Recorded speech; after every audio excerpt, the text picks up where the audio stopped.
Hey everyone, welcome back to Orr Sawmill's Timber Tales. So today we went and picked up these white pine logs. A customer called and they wanted to sell me some logs. So we went and picked them up right away. The three in the center, those are going to be used for 2x4s by 8 foot, and the outside two are going to be 1x6s for a barn. So they already got a purpose. We got a plan to use them in something.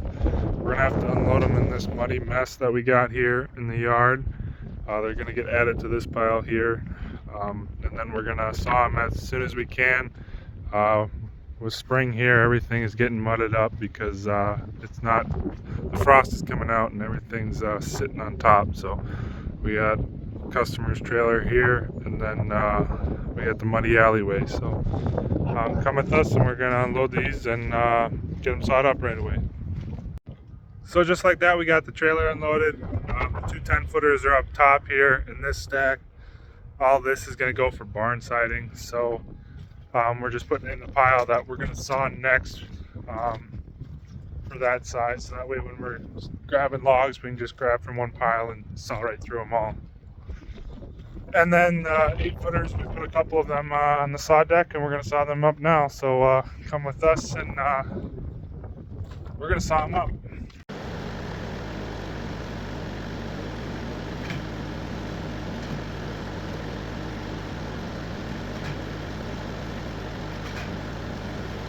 So for you guys watching the video, this is white pine.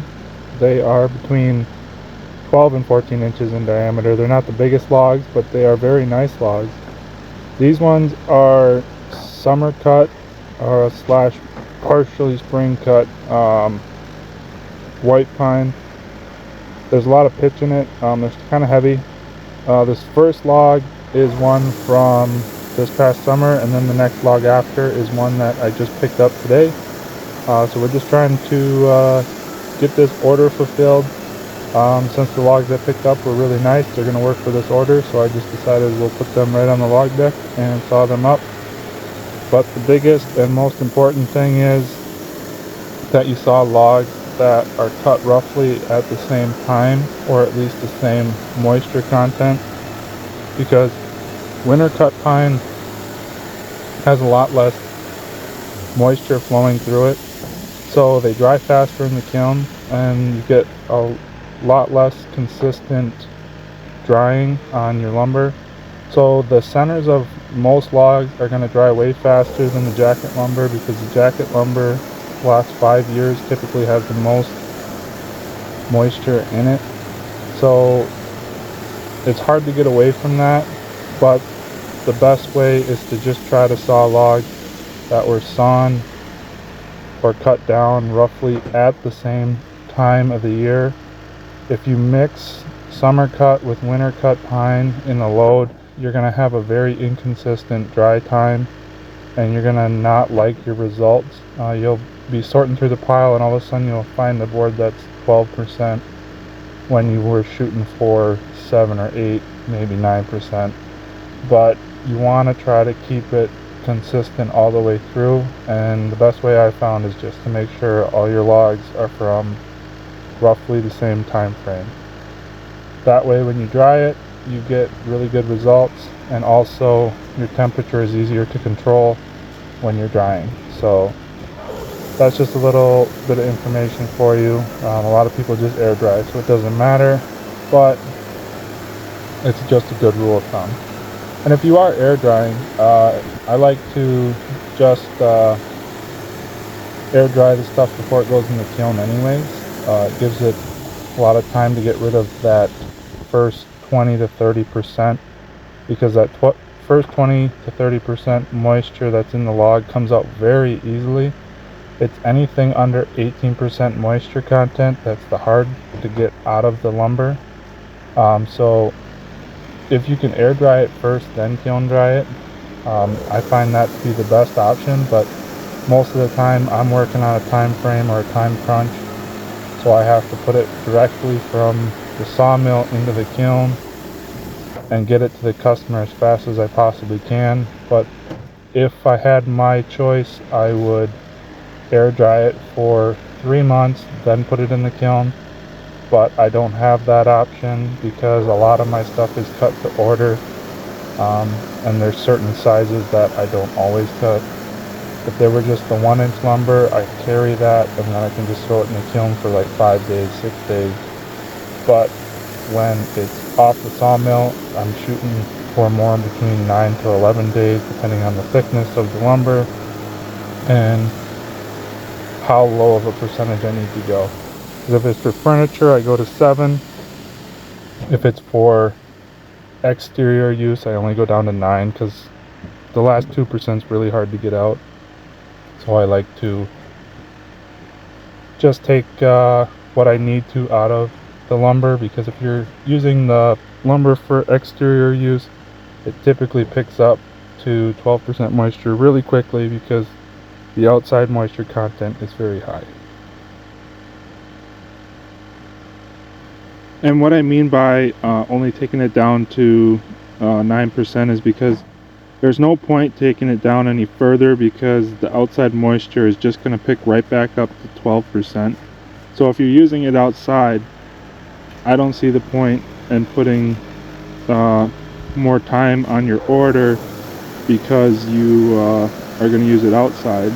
If it was for interior use, we want to take it down to that 7%, but for exterior use, when you take it down to 9%, it still sets that pitch around the knot, and you don't have that leaking that pine likes to do.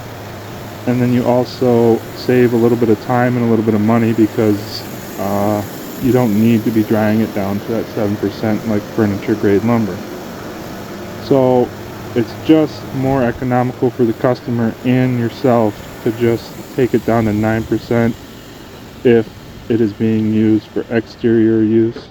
It's just common sense almost, because you don't want to be wasting extra time drying lumber when you're just going to put it back outside, where the outside air moisture is going to pick right back up.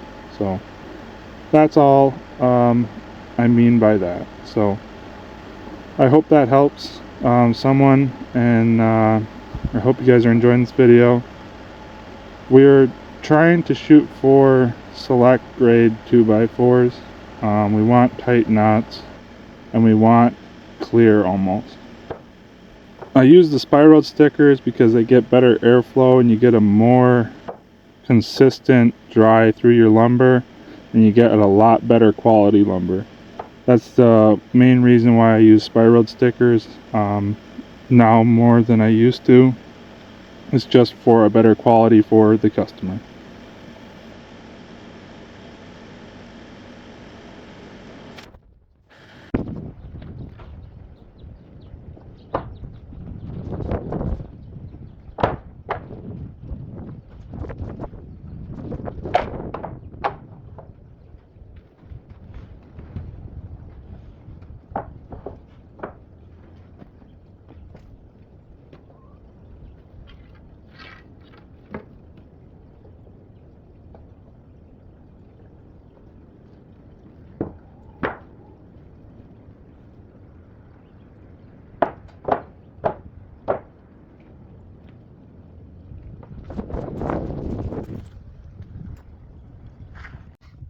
Well, everyone, that's just how quick it takes to saw some 2x4s. It doesn't take very long on the LT70 wide.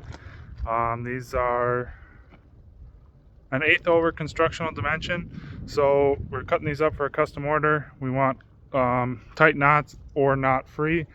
That's just what we're doing. It's going to go into the kiln next. We got this pile on the ground we just did, and then we got that pile there and another pile behind it. That's all going in the kiln next. Thanks for watching Orr Sawmill's Timber Tales.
If you guys still want to keep watching, here's another little bit of me sawing some 2x4s out of the log before the one you guys just saw.